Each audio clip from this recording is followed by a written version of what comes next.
What's going on, YouTube? It's me, the Diva X, and it is Saturday, November 11th, 2017, and happy Veterans Day. Welcome to yet another My Life on the X List. And we're here, and we're back, and we're here, and we're back. Now, I'm going to be completely honest with you. I had already recorded this video, unfortunately, this video, the sound on it was like not horrible. I forgot that I didn't use my microphone, my Snowball microphone, and so the audio was really low. Much like I think one of the other ones was really low too, but just I didn't even pay attention that it was that low, which is why it was that low. So at any rate, I am re-recording this video. I'm good because I've actually re-evaluated my thoughts, not my thoughts, but I've I just have been able to put what I wanted to say in better in perspective, but we'll get to that in a minute. But before we get into that, I want to tell you guys, lately I've been telling you guys like some of my favorite things that's been going down or happening or products or whatever. I've done the DVDs, I've done the albums, I've done the vinyls, I've done all that. Today we're going to talk about now this is a beauty product. Now I'm not a beauty expert. I am not I love cosmetics. I do. MAC Cosmetic is usually my go-to cosmetics for my spackle and all that fun stuff. And I usually don't veer from that. However, when I saw this palette, I knew I had to have it.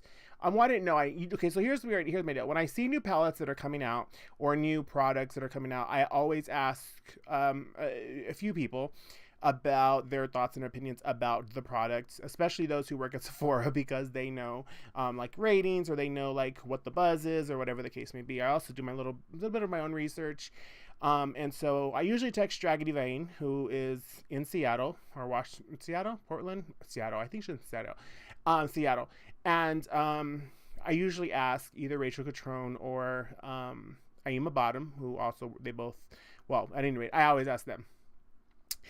And the videos that I've been watching about this product has been amazing, and so I want to share with you guys now. I bought one because not only did they have them, but also because sometimes when products come out, it's really hard to get. This product was not hard to get. At least I didn't actually buy it at launch date. I bought it like 3 weeks later, and come to find out, the Sephora friends were having Friends and Family Day, so I actually got a discount, which, you know, I'm normally not a coupon person just because I just hate dealing with them, but if I know I'm going to have, I'm going to buy a specific thing, why not? Why not save some money? I'm not rich, so got to save money when I can. So this is the Fenty Beauty, Fenty Galaxy, palette. I keep all my palettes in packaging, especially when they're pretty like this one. Not necessarily the package is pretty, or the package is pretty as well, but the product, the case, when I pull that out right now, you'll see I don't want the case to scratch because it's really pretty. So I usually keep the product in their little containers, or their boxes, their boxes. But this is, and it's kind of, of course it would have smudges on it as I'm pulling it out to show you guys. So this is the Fenty, that you guys can see, the palette, Galaxy palette, that is the Rihanna Beauty. If you guys don't know, Rihanna has like put out this line of beauty product which is slaying this fucking game. The foundation and stuff has been, rave reviews. People are buying it up. Like, foundations are like sold out. I'm not that person. I have to go and use my spackle from MAC Cosmetics just because of the coverage that it gives me. That's the kind of girl I am. So I have to use, I don't have to, but my preferred product for that part of it is MAC. And none of the other Fenty products. I mean, there's a highlighter, but here's the deal about highlighters. I can't use a highlighter. My skin is not smooth enough to be using highlighters. I know that's not like a secret. And so I don't really get to indulge in highlighters or shimmer in that regard because it just doesn't look good on my skin. So I don't buy it. So luckily I get to save money on all these beautiful highlighters that I don't get to wear. But this product I do get to wear. And it is a palette of eyeshadows. You can see on the back it has all the shadows listed, and if you can see how many there are quite a few colors in here, but it's very shimmery. It's like beautifully beautiful. Like, I love a good shimmer. I love a good shimmer. And if you can see, you know this lighting situation. So, if you can see the colors, there we go. I mean, here's the deal. If you want to see better, go on the website and fucking order it and buy it, or go to Sephora and just fucking look at it. But this is the product right now that's killing it. Excuse me. The shimmer on this product is amazing, and apparently you can use it by itself. I mean, yeah, by itself if you want, or you can wet it and use it that way, or over another product. I like it over other products so far. I haven't tried it by itself, just because I haven't had time to play with it. But it's an amazing good time. If you're interested in getting Christmas gifts for somebody who loves makeup, in the back it has all the colors that it comes. Anyway, the colored titles, if you will, names of the colors, the color titles. What the fuck? So yeah. If you're interested, Sephora, I forget what the retail cost of it was, but it's totally worth it, I think. So far, I've only got to use it like maybe 3 times, in different colors, and the shimmer of it, the sparkle of it. I have some of it on now.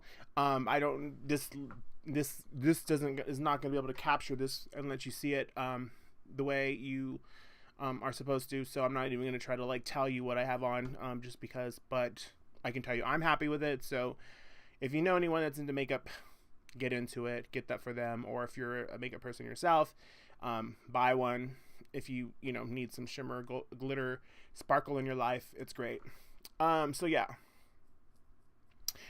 So what I wanted to talk about today is a subject matter that is one that always gets people up in arms and gets people upset and gets people in aroused. But I feel like I have been experiencing conversations about this topic for some time now, and I've never really spoke on it because everyone has their own opinions, and everyone's opinion is different. And unfortunately, look at me, I'm all coming undone because I was reaching for shit. Unfortunately, my opinion is not the most popular one. How do I know that? Is because, and I've always had this opinion, so I don't want you guys to feel like I'm just jumping on the bandwagon. But I know this is not a popular opinion just because I watch The View, and I know that Whoopi Goldberg shares the same opinion that I have about this subject matter. Now, when we're talking about, obviously, what's the subject? Bitch, get to it. Domestic violence. Domestic violence and abuse situations like that. Now, when we're talking about the two things, I want to be very clear. When I'm talking about domestic violence, I'm talking about someone living in a home in which they are being abused. They're being abused. Now, as far as I'm concerned, this applies to verbal as well as physical. Okay. My opinion is this: if you allow it, it will happen. I understand there's certain situations and this is just when I say this, and I'm not trying to like cause controversy. I'm just trying to give you an insight, give you my thoughts and opinion about the subject matter. I understand there's certain situations that people feel like they cannot get out of. However, I also feel like if you wanted to get out of a situation, there's a way to get out of a situation. So with that said, I feel, and the reason why I wanted to talk about this, of course, there's a reason. Because I've been hearing that, if those of you pay attention to social media and or TMZ and or the Braxtons, Tamar apparently has filed for divorce from her husband. Then her mom goes on TMZ and says, I want her to keep his hands off of her. I don't want him to kill my child. Now, those are big statements. Now, I don't know the ins and outs, odds and ends of their situation, their scenario. I don't know that there's ever been claims publicly that he has put his hands on her. I don't know that that's a true statement. When she started talking about all this, when the mother made that statement, I was like a little taken aback because I just don't, in my opinion, from what we see, and of course, the thing is, when there is abuse, it's not necessarily publicized, and it's not necessarily something that people always talk about. Now, obviously, in the state of being that we live in right now, everyone's coming out of the closet, if you will, and talking about the abuse they've experienced in various situations, business wise and otherwise, not necessarily sexual abuse. So now is like a time where everyone's just kind of coming out of with a lot of accusations and maybe truths, who knows. But in this situation, I just kind of feel like if you're living in an environment in which you are being abused, if you allow it to happen, it will happen. If you do not remove yourself from a situation, if it happened once and you make an excuse for it, you're kind of allowing it to happen again. You're opening the door for it to happen again. I think I talked about this on here. If you find something out and you don't do anything about it and you allow it to happen, then you're condoning it. You're condoning the bad behavior. You're condoning that behavior. If you do not do anything about it, if you just allow it to be status quo, you're saying that is okay. Let's proceed. Now, in this situation, if in fact, and I don't know, if in fact Vince did put his hands on her moving out, her getting her own place, her filing for divorce is great, because she's saying this is not okay. This is not behavior that I'm going to accept, and therefore I'm out. And I think that that's how it should be handled. I think that's how it should be done if in fact you're not okay with the abuse. Now, I say that because, there is some people who stay in situations in which they are abused for multiple reasons. However, I'm saying if you allow it, if you stick around, you're saying it's okay. That's my theory. That's my thought. It's just my opinion. I know there's circumstances why people stick around. Financial. They feel like they can't find anyone else. They feel like, maybe they depend on this other person to provide for them. I get those things. But to me, there is nobody or no one that I will ever depend on or rely on in that kind of a situation, that I would not feel strong enough, comfortable enough, able enough to leave a situation as such. I just don't ever, for myself, find myself in my brain getting to that point. I just feel like I don't know. And I know there's a lot that go into it, so I'm not trying to sit here and like denounce anybody that goes through that. Excuse me. But I am trying to say is there are ways out. There are people to help. I feel like if you need to get out of a situation, get out of a situation. Don't stick around with it. Why does this keep fucking shifting? Sorry.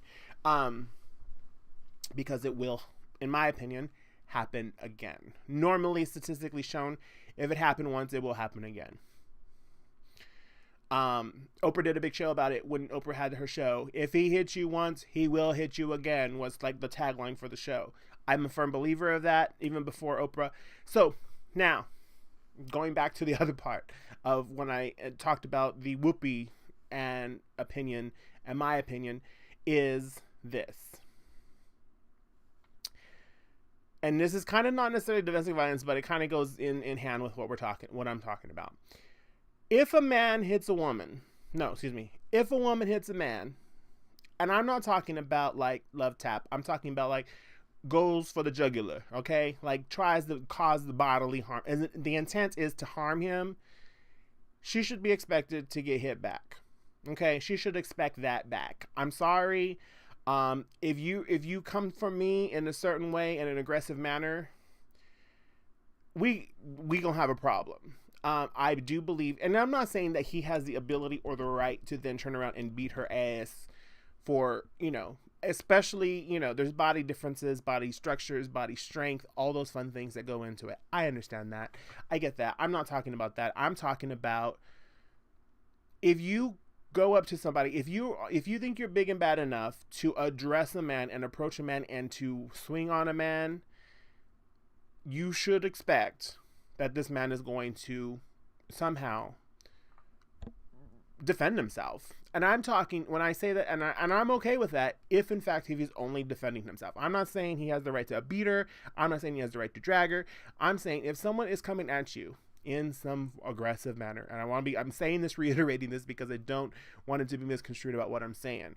I want it to be very clear that I'm saying in a self-defense way, if someone comes at you in a certain way, in an aggressive manner that they want to cause you harm, I believe anybody has the right to defend themselves. And I'm not saying you have to punch. I'm not saying you have to kick. I'm not saying you have to push. I'm saying you have the right to defend yourself. I'm saying you have the right to, if you need to push someone away from you and it happens to be a female, then do so. I just don't feel like it's the double standard of a man should never put his hand on a woman. All right, you're right. He shouldn't.